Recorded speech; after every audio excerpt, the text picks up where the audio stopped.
Everyone, this is Chris Richardson. If you've been here before on the stream, you've heard the two of us chat about Warren G. Harding and Woodrow Wilson. But tonight we are taking on a huge subject, a magnum opus of a subject, if you will. The vice presidents. John Adams was our first vice president. He said, "I am vice president, and in this, I am nothing." He did say that. That's true. Yeah. So today we're going to actually talk about, with the recent pick of Kamala Harris as vice president to Joe Biden, let's just say I overheard Chris say something to the effect of, if you're saying Kamala Harris is the worst vice presidential pick of all time, you don't know much about vice president. Is that a fair characterization? Yeah, that's fair. That's fair and true. You don't know. Yeah, that's true. Yeah. So what prompted that sentiment? Somebody was just like being hysterical on it was either Twitter or Facebook, basically saying that, oh my God, I can't believe they picked Kamala. Like, could there be a worse pick? This is probably the worst pick I can imagine, worst pick ever. And it just made me realize that that person just didn't know his history, because we've had a lot of really bad vice presidential picks, like just objectively horrible human beings that have been picked for vice president, or people who shouldn't have just been picked for vice president, period. Right. And not even that they did anything particularly bad, but just that as human beings, just were not good people.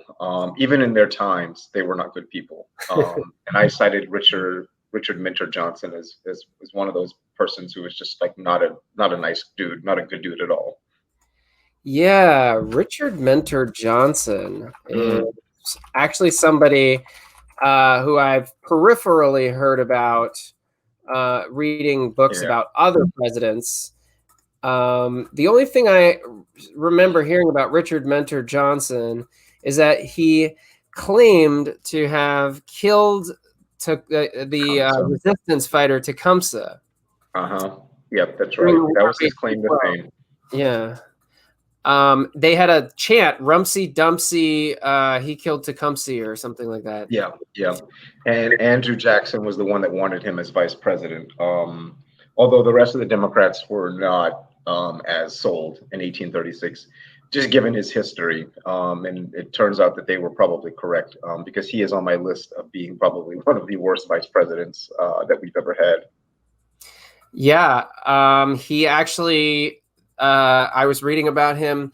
They gave Martin Van Buren won 177 electoral votes, but 23 electors decided just not to cast their votes for Johnson protest. Yeah. Just because he just had that kind of history. So yeah. He's part of the Andrew Jackson crew. Who was Andrew Jackson's vice president in the first term? John C. Calhoun. Right. Oh, that's another one. Yeah, he's another one on my list. Man, he's another one on my list. Well, so how do we want to do this? Do you want to name your one and then I'll name one, or do you want to each of us go back and forth? Yeah, let's go back and forth. I'll name one, you name one, and then you want to just do the list first and then just say it all out front and then go point by point? Yeah, okay. Sure. For me, my five were Spiro T. Agnew, who you just had on there. You're doing your Agnew mix. Right. Given that he was like the only vice president forced to resign. I actually picked Vice President John C. Calhoun, given that he betrayed not one but two presidents. He was vice president to two presidents, and both of them ended up hating him, and he betrayed both of them. Aaron Burr, probably pretty bad. And I picked Richard Mentor Johnson as another, but I also gave honorable mentions to Dick Cheney, Daniel D. Tompkins, who was vice president under James Monroe, And then actually I picked, and this is probably my most controversial pick, I picked Thomas Jefferson as being one of the honorable mention for one of the worst vice presidents as well. Okay. So my list actually starts with Calhoun because I think he was really a worse Secretary of State than he was anything he was in his career. When he took over at State after the death of Abel Upshur, they were negotiating Texas, and the whole thing was like, don't talk about the slavery issue. We need to pass this. Like, don't mention slavery. And Calhoun was just like, if we get Texas, we will build us an empire of slavery. And like, they're like, no, they're like, no, dude, no.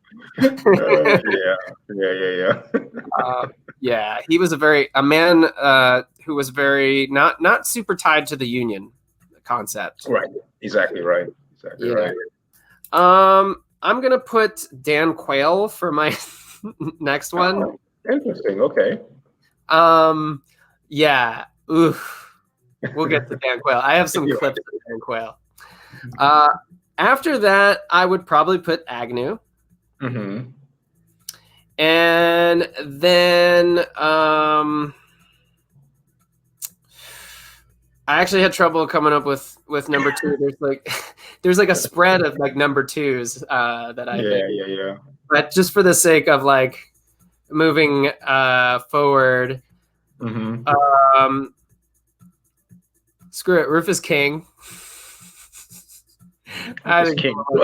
Yeah. Okay. It was. What do you hear about this? I want to talk about Rufus King, that story, and I don't want to be identical to you. And number one, hands down. I mean, just looking at his face makes me angry. Dick Cheney, of course. Dick Cheney, of course. Yeah, all-time worst. You know, but this is like interesting, right? So if you look at what's constitutionally described, you know, the Constitution says that this vice president is to be president of the Senate and, you know, be someone who can control parliamentary procedure and be influential, right? And so I wonder, so that made me like debate people like Thomas Jefferson, who actually, you know, studied parliamentary procedure for 40 years. He was a great parliamentarian. The people in the Senate really loved him, but he also stabbed Adams in the back repeatedly. And so it's like, and even Dick Cheney, it's like, yeah, God, this guy is like a horrible human being. But, you know, in terms of like, compared him to other vice presidents who had no power, if your measure of being a successful vice president is taking a lot of power, then, well, he was our most successful vice president. But but I'm sorry, go on. Well, it is kind of interesting that the early vice presidents, you know, they are not running on the same ticket as the president. It's whoever gets second place becomes the vice president. So your rival ends up becoming your vice president, which is an interesting concept. But very quickly they turn into sort of lackeys of the president. I was reading about George Dallas, who made his entire career being for the tariff. Right. And then he was from Pennsylvania, and then he was placed on James K. Polk's ticket. And he had to break ties in the Senate to lower tariffs because that was Polk's entire platform. So it ruined his career. He tried to run for Senate and they wouldn't vote for him later. His career was totally screwed up. Yep. Yeah. Yep. That's what you get being a lackey. Yeah. Definitely. All right. So let's like zoom into each one and maybe a little bit about why you chose this one, starting with your fifth. I'm going down your fifth. Which one was my fifth? You had Agnew. Yes. Spiro T. Agnew. Agnew, give it your stamp of approval. So, you know, like for what Nixon wanted him to do, he was great. He was a bulldog. He was an attack dog. He was a real asshole to the liberals. He he made up all of these like rhyming schemes where like the negative knobs of negativism or whatever he said. And he just was like really like somebody that the left really hated. And actually Nixon himself was kind of suspicious of Agnew because conservatives who didn't trust Nixon because of Nixon's sort of moderation on EPA and other things, they always looked to Agnew. But ultimately, look, if you're investigated for taking kickbacks as governor, and then you took $10,000 in cash at the White House, and you had to plead no contest for tax evasion, and you literally were being bribed while vice president, and I think that that kind of qualifies you as being a pretty terrible vice president, and being forced to resign in a plea deal, which has never happened before or since. Well, so far, not since. Right. That makes Spiro Diaghilev one of our worst vice presidents ever. While I'm fully aware that the plea of nolo contundere was the equivalent of a plea of guilty for the purpose of that negotiated proceeding in Baltimore, it does not represent a confession of any guilt whatever for any other purpose. I made the plea because it was the only way to quickly resolve the situation. So I chose John C. Calhoun, and my big reason is that I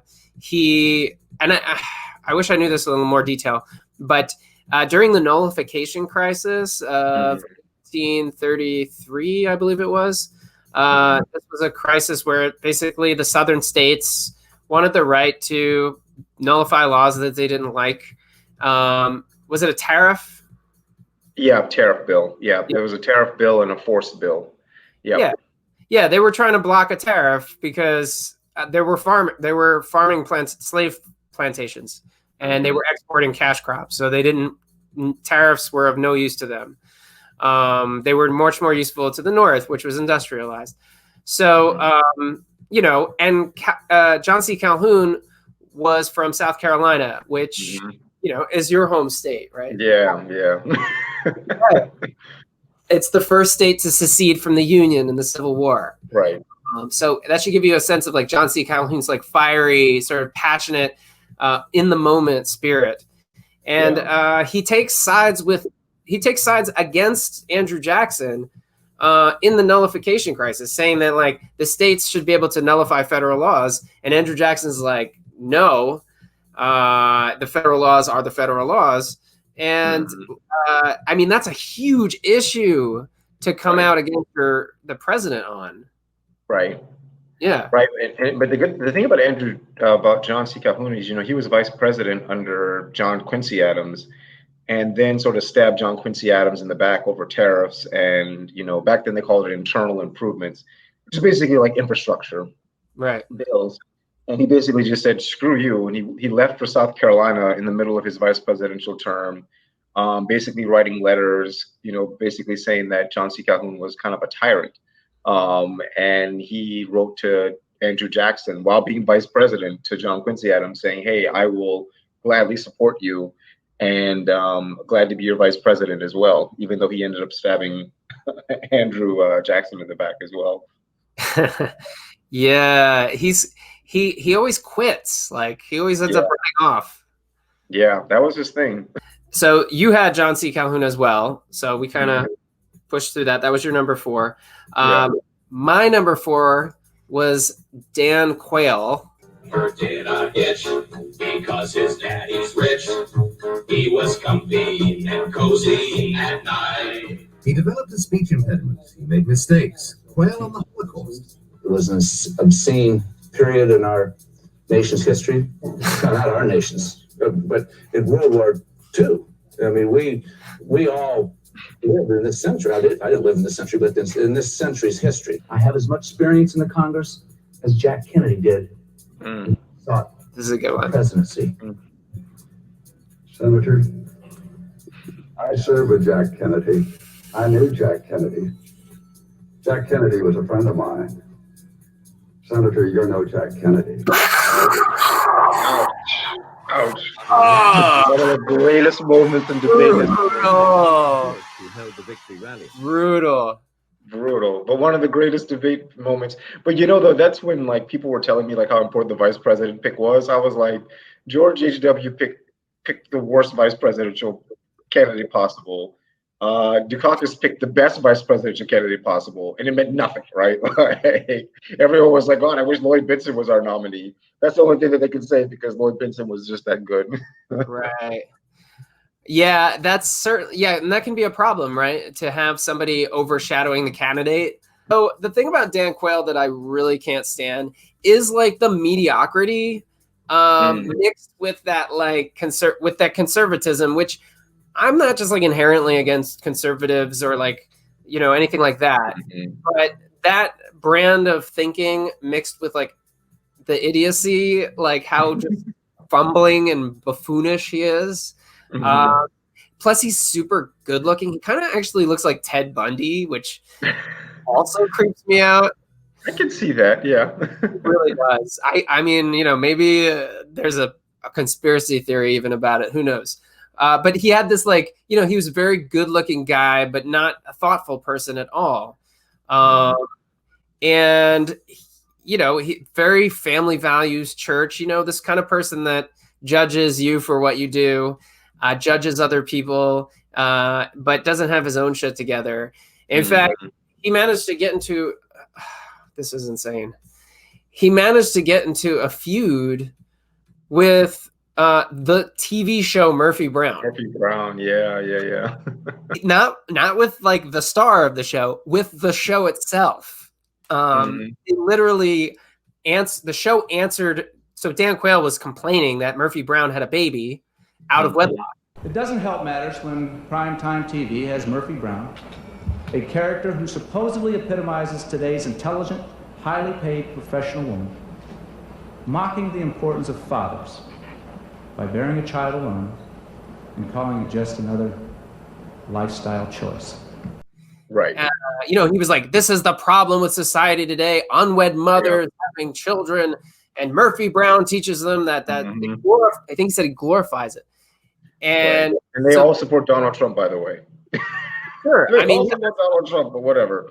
That's all part of a school, right? That leads to Donald Trump. Sarah Palin is in that tradition as well. But they responded to him in the show.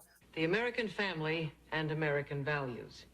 This reporter has a unique perspective on the topic because in a recent speech, Vice President Quayle used me as an example of the poverty of values in this country and implied that I was a poor role model for our nation's youth. These are difficult times for our country, and in searching for the causes of our social ills, we could choose to blame the media, or the Congress, or an administration that's been in power for 12 years, or we could blame me. But remember that happened with George H.W. in The Simpsons, where he was like, we need an America that's more like the Waltons and less like the Simpsons. Get in the glue.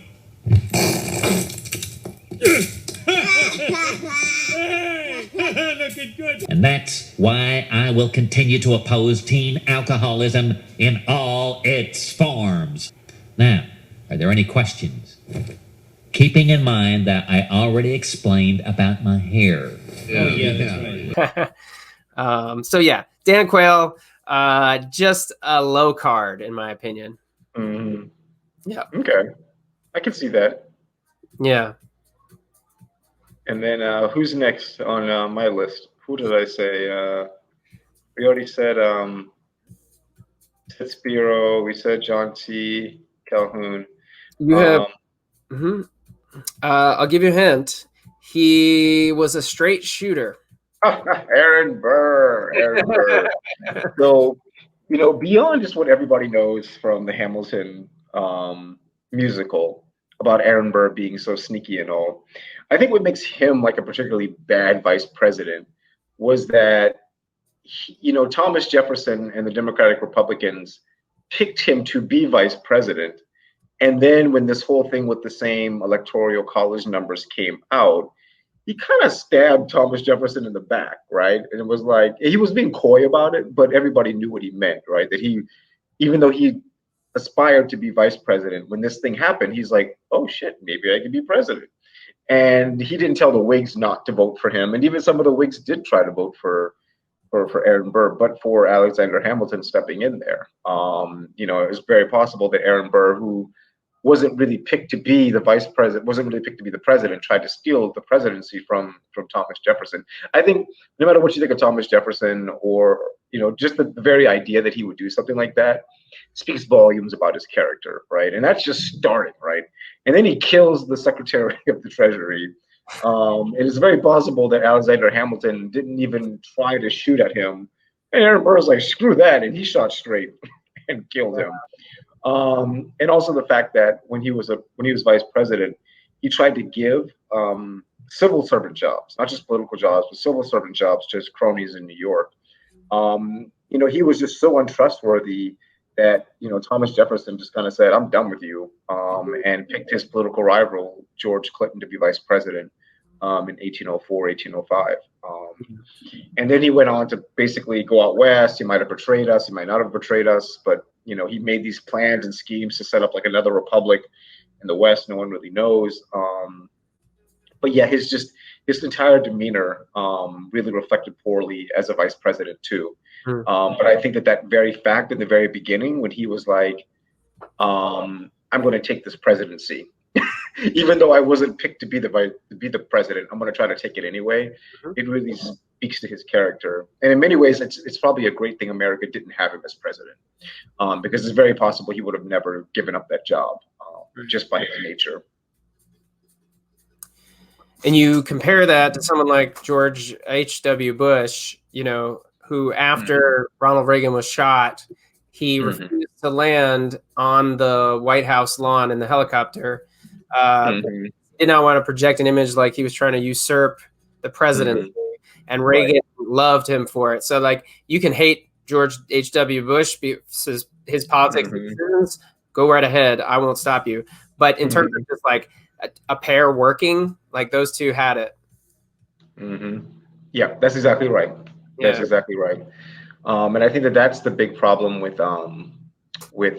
Burr, is just that in that very, very beginning, and if he had been actually elected president in that way, having not been selected for the presidency by the party, I think that you could have seen America go down a very dangerous turn with him in charge. Sure.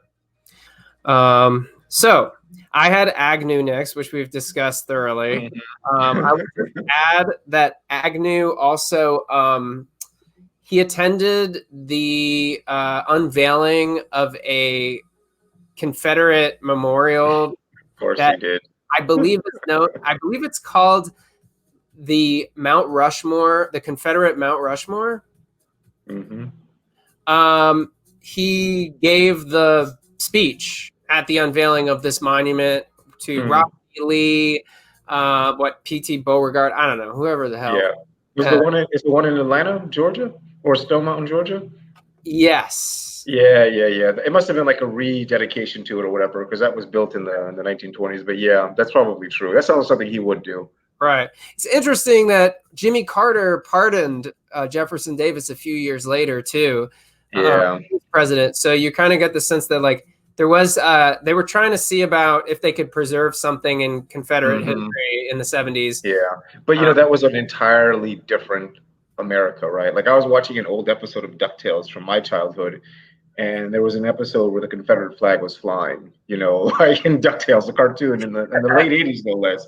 You just have to think that it's definitely not the same America at all. And even the old like Bugs Bunny cartoons and everything else, like just the way that we see the Confederacy now is so different than the way people saw the Confederacy, even in my childhood.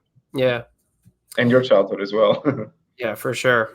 So yeah, that's like, that doesn't make me super warm to Agnew. Understood. But the one I'm really excited to talk about is Richard Mentor Johnson, who you have at your number 2, I guess. Yeah. He's my number 2. So the problem with Johnson is that he was both a bad vice president and just a bad human being. So Johnson had the reputation, but not the reputation. He actually had a slave, his first, and basically made her his common law wife, had children with her, and openly kept her both in slavery and as his wife. And then when she died, he took on another slave wife with the same kind of scenario. And when she fell in love with another man, he literally sold her down the river, sold all of their children, and basically just said, F you, to his slave wife. And that just adds him to this whole different level of dickishness that you just don't see. And then after, when he was selected for vice president because he allegedly killed Tecumseh Andrew Jackson really liked him, but like you said, that most of the Democrats actually opposed him, and there was a lot of Democrats who abstained from even putting him in there.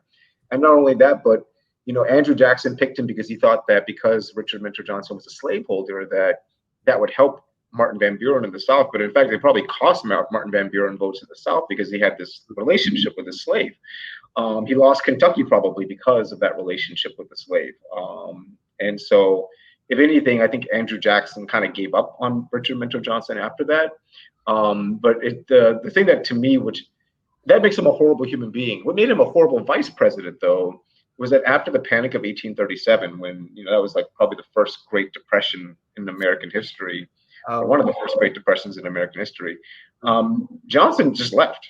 He basically moved. He left DC. He's like, y'all figure this shit out. I'm going to Kentucky, and he opened a tavern and a spa back in Kentucky. He's just like, I'm done. Like, y'all figure this thing out, America. And he was so bad at this and so unpopular, and he didn't know anything about presiding over anything, that the Democrats actually dropped him from the ticket in 1840. But he still campaigned for the job anyway, even though he'd been dropped from the ticket, really. And in fact, he caused a riot in Cleveland, Ohio, because he had been campaigning against Harrison and saying really horrible things about Harrison, that it actually caused a riot. So, if you're looking for vice presidents who are both bad people and bad at their job, you're going to have a tougher time than beating Richard Mentor Johnson. Yeah, wow. And both he and William Henry Harrison claimed, or at least it was about them, that they were the one who killed Tecumseh. Which is another, and it's so sickening, actually. William Henry Harrison is my least favorite human who was ever president. Really? Oh yeah, I think he was the worst person that ever ascended. Really? Why so? I'm curious. His treatment of his relationship with the Native Americans reveals a side of him that is so hideous.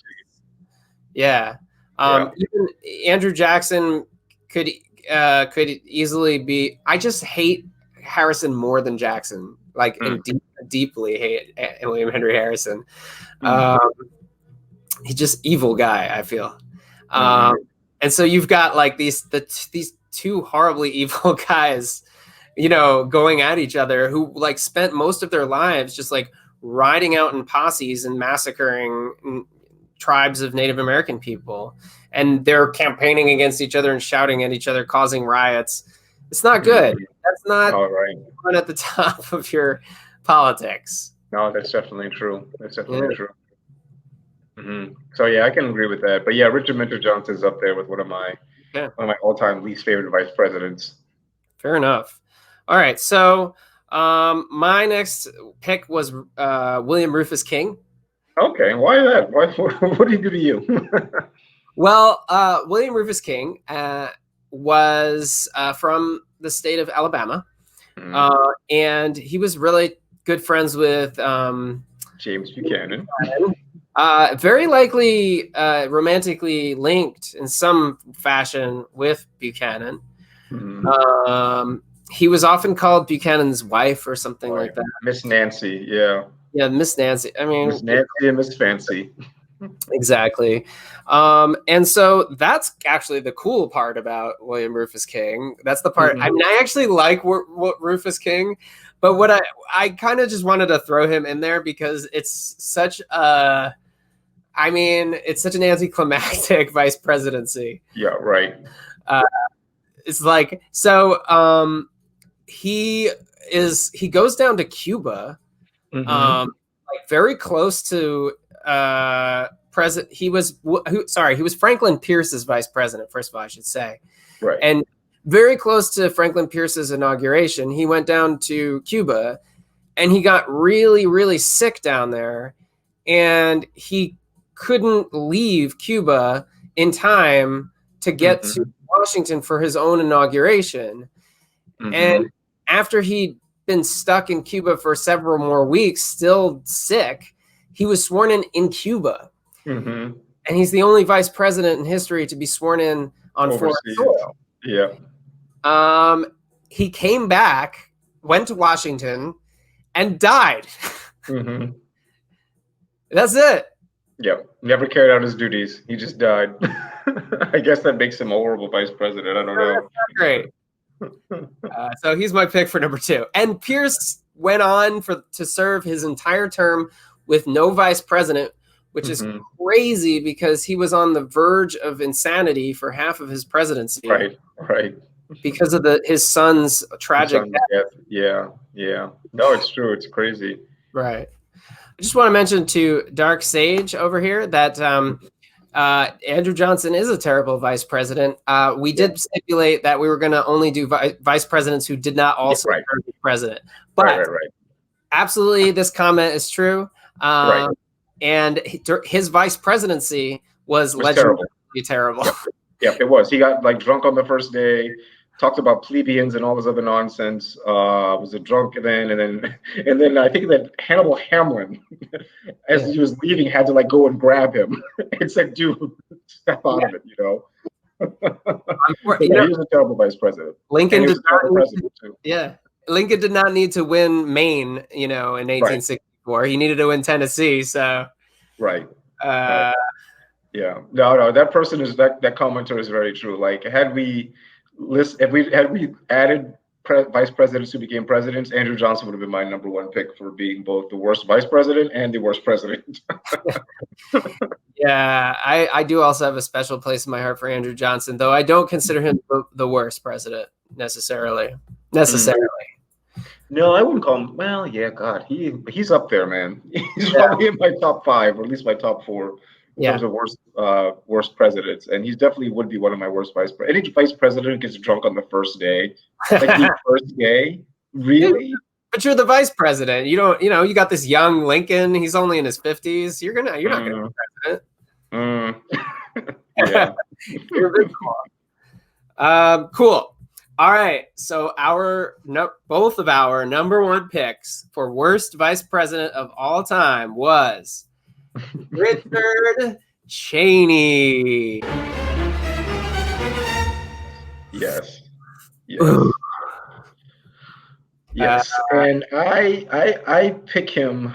And I went back and forth on this because, again, like, you could think of Cheney as being somebody who was very influential, but his influence was just terrible, just objectively terrible across the board. Not just in the his fight against civil liberties. If you hark back in our history, you can look at Abraham Lincoln, who suspended the writ of habeas corpus in the middle of the Civil War. But nobody thinks that was legal. Well, no. Well, it certainly was, in the sense he wasn't impeached. FDR in World War II, when he provided for internment camps for Japanese American citizens. Most people now look back and say that was wrong. But what we did was modest by those comparisons. His defense of torture. Let me talk to you a little bit about torture. You have said that you do not believe that waterboarding, for example, was torture. Right. You do not believe that waterboarding, for example, was torture. Right. Him allegedly trying to link Al Qaeda with Saddam Hussein, being instrumental in shaping the whole WMD as a justification for Iraq, which led to millions of deaths. The guy is just and then he shot someone in the face. It's like you take the worst attributes of all of our vice presidents: corruption, shooting people. Yeah. Dick Cheney. I agree. One of the craziest things I ever heard about Dick Cheney was I was watching a documentary, actually. I think it was Frontline, and they were talking about how obsessed Cheney was with getting as much intelligence as he possibly could. Mm-hmm. So one of your privileges, let's say, as vice president, is that you are privy to a certain amount of, you're privy to a lot of information. Right. And, I would imagine that most presidents and vice presidents allow advisors to try to, curate what the president would choose to spend his time looking at. But Cheney was just his own dog, and he was like, give me intelligence. Give me as much intelligence. I don't care if it's vetted. I don't care what it says. I want anything that I can find that casts any suspicion on Iraq, Saddam, whatever you got that links Al Qaeda to Iraq, that links 9/11 to Iraq, anything. And it was just like they literally dumped intelligence. I almost imagine Dick Cheney, like the guy from A Clockwork Orange, with his eyes like this, just like watching just having intelligence fed into his mind, and it like made him insane. Like, and he was suggesting the craziest things to George W. Bush, and Bush was like, well, "Cheney's, he was with my dad, and he was smart, so I'm going to go with Cheney." Could not have asked for a better vice president than Dick Cheney. He's a good man who loves his country and really loves his family. Yep, that's exactly right.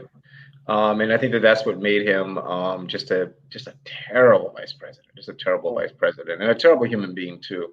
Although I do have a couple of honorable mentions. I don't know. Do you have like honorable mentions that you wanted to mention? Well, I do feel kind of sorry that that we were so skewed against Republican presidents today. Do we have like a good, like, shitty Democratic vice president? A modern Democratic? Well, Andrew Johnson was a modern Democratic vice president. More modern than that. Modern. You want more modern than that? Yeah. They're actually, the Democrats